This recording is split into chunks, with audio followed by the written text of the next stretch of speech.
geldiniz.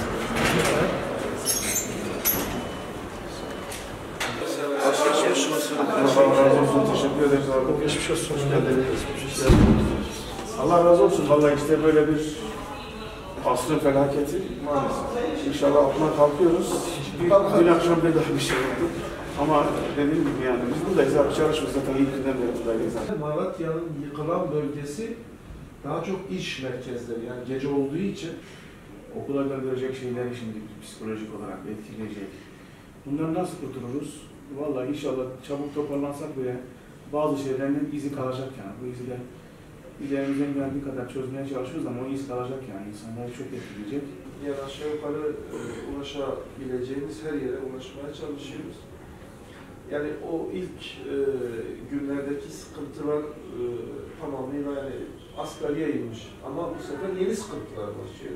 Evet, biz bu amcalarını bekliyoruz. Evet. Gelince taburcu edeceğiz. Semra Hanım gelirse. Ne? Var mı sende? İbrahim bize göre desteklerini Bizim yapabileceğimiz bir şey var mı? Şimdi siz çıktıktan sonra İsmail'e mi gideceksiniz yoksa? Vallahi amcası da korkayım bulmuş herhalde. Çünkü akşam çok bekliyorlar, korkuyor çocuklar. Yurtta içeriye de ev içine girmek istemiyor çocuklar. Yani burada mı kalacaksınız yoksa İsmail'e yerine? Bunlarsa İsmail'e girsin. Evet. Rabbim yardımcınız olsun. Geçmiş olsun. Emir düşebiliriz değil mi? Tabii hoş geldiniz.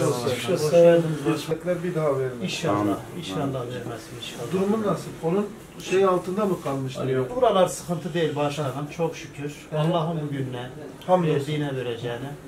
Bir şuramda kırık var. Evet. Şimdi insan kendine de üzülüyor, çevresine de üzülüyor. Aynen. Öyle bir şeydir ki insanın çok fazla söyleyeceği bir şey de yok. Bu insanlara, bu memlekete kimseye vermez. Zordur. Altından kalkılması zor olan bir şey. Evet. En azından kalanlar da hamd etmesi lazım. Böyle bir felaket yaşatması. Ülkemizde dünyaya yaşatması. O kaybetmek. İnşallah atlatır. Tekrardan gelebilirim. Yok şükür 6 kişilik de şey yani. Hepimizde şey çıktı, bir hanıma şey oldu işte. Rabbim kardeşim sabır versin. Rabbim böyle bir felaket bir daha yaşatmasın. Yani öyle bir felakettir ki tarifi yok. Eşi, kızı vefat ettiler. Hasta kaldılar. Abilerim, kız kardeşlerim hepsi buradaydı. Hayırlısı olsun. Hayırlısı istiyorum ben. Hayırlısı. Her şeyin hayırlısı. Bizim temelimiz bu. Rabbim tekrardan hayırlı şifalar versin. Çok teşekkür ederim size. Allah razı olsun. İnşallah böyle bir felaket bir daha yaşamayız. Tek bir oğluna bir geldi kaldı. İnşallah kimse sahipsiz kalmasın. İnşallah. İnşallah olur. İnşallah olur. Geçmiş olsun. Tekrardan geçmiş olsun. Rabbim hayırlı şifalar versin. Rabbim böyle bir felaketi bir daha yaşayamazsın. Orayı da arar. Biz burada olduğumuz sürece bizim elimizden ne gelse onu yaparız. Yani şimdi siz çalışıyorsunuz, siz gayret ediyorsunuz. Valla biz yerimizde dursak güzel iş yapacağız. Rabbim emeğinizi boşuna çıkarmıyor. Rabbim yardımcı olsun. Çok teşekkür ederim. Teşekkür ederim. İşte şurada başlamış. Burada nasıl bir damar zemini sağlam nasıl bu işler? Böyle buralar olmuş. Var. Canan'dan kadar kurtarmışlar. Yüksek bin olsa kurtaramazlardı. Tek katlı falan olduğu için. Diyeceğim, çatıda rezil olsun. Aldı götürdü. Taziyesi bittikten sonra olan. Allah yardımcımız olsun ya. Yani bu işi bitirmek zor. Yok abi yok. En zor şeylerden bir tanesi. Kaçta oldum ya? Burada şu.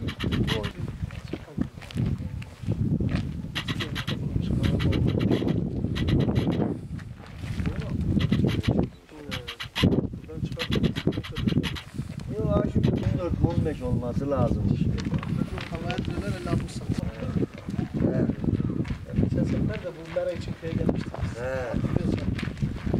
Görüyorsun değil mi? Birinci kattaki tek katlı olmanın avantajı. Yani çıkmasa... Yengeli alttan vurdu, alttan atlattı. Onların çapraz bir geçmiş olsun.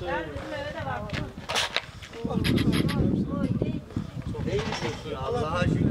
Yani yine evet gerçekten dualar çok.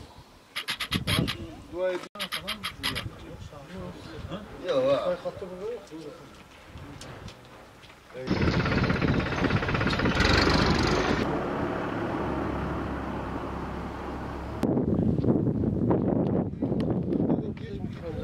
İnşallah hadi sağlam olanlar bir şey olmaz da. O hasarlı olanlar bundan sonra biraz sıkıntılı olur. Vallahi bizim geçen arkadaşlar geldi.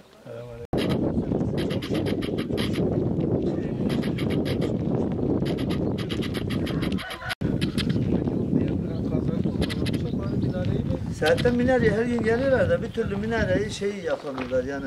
Nasıl yapacaklar?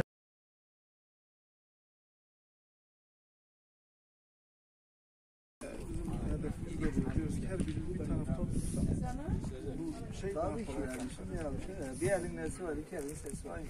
Her şey bunun. oldu muhtarım. Çok teşekkür ederiz. Bize iyi bakın. Allah'a emanet olun. Yapabileceğiniz bir şey var mı? Güzel insanlar.